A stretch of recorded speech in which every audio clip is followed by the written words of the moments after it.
જય શ્રી રામ, જય ગૌ માતા, જય દ્વારકાધીશ। તો મિત્રો હું છું ગામ છત્રાલાથી ગૌસેવક શ્રી સોલંકી સંજીવા।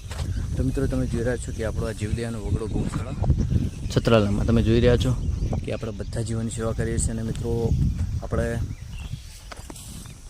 જે બાજરીની સિઝન ચાલી રહી છે તો મિત્રો આપણે સ્ટોક માટે પૂળા ભેગા કરીએ છીએ।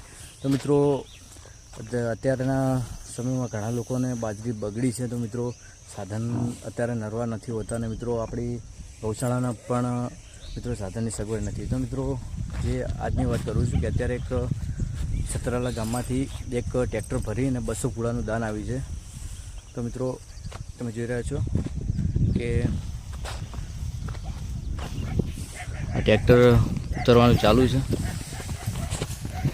આપણે મકવાણા નવગણભાઈ દાનાભાઈ બરાબર।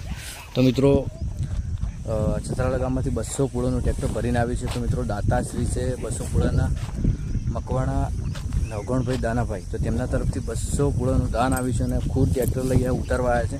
તો મિત્રો જેટલા મિત્રોથી બને એટલો આ રીતે સાથ સહયોગ આપજો કે મિત્રો પોતે જ ટ્રેક્ટર લઈને ચાર નાખવા આવે તો સારું, કેમ કે અત્યારે લોકોને ઘેર ઘેર ટ્રેક્ટરો ખાસ કરીને છે અને મિત્રો અમારે આ સિઝનમાં ગૌશાળામાં ટ્રેક્ટરની સગવડ નથી। તો મિત્રો સાથ સહયોગ આટલો આપજો અને જેને પણ ચાર આપીએ અમને કોન્ટેક કરજો મિત્રો। તો મિત્રો અમારી સાથે સાધનની સગવડ થશે તો અમે ખુદ લઈ જઈશું અને મિત્રો તમારી જોડે પણ સાધનની સગવડ હોય તો તમે ખુદ પોતે નાખવા આવજો। તો મિત્રો એટલું ગૌ માતામાં લાભ થશે। તો મિત્રો તમે જોઈ રહ્યા છો કે 200 પૂળાનું દાન આવ્યું છે છત્રાલા ગામમાંથી મકવાણા નવગણભાઈ દાનાભાઈ તેમના તરફથી અને પોતે જ ટ્રેક્ટર લઈને આવે છે। તેમને ગૌ માતા હંમેશા આસ્થા રાખે એવી ગૌ ભક્તો પ્રાર્થના કરીશું। અને મિત્રો જે પણ ભાઈઓ જે મદદ કરી રહ્યા છે, જે ઉપર પૂળા સ્ટોક કરી રહ્યા છે અને મિત્રો જે ટ્રેક્ટરમાંથી નાખી રહ્યા છે તેમનો ખૂબ ખૂબ આભાર। જય ગૌ માતા।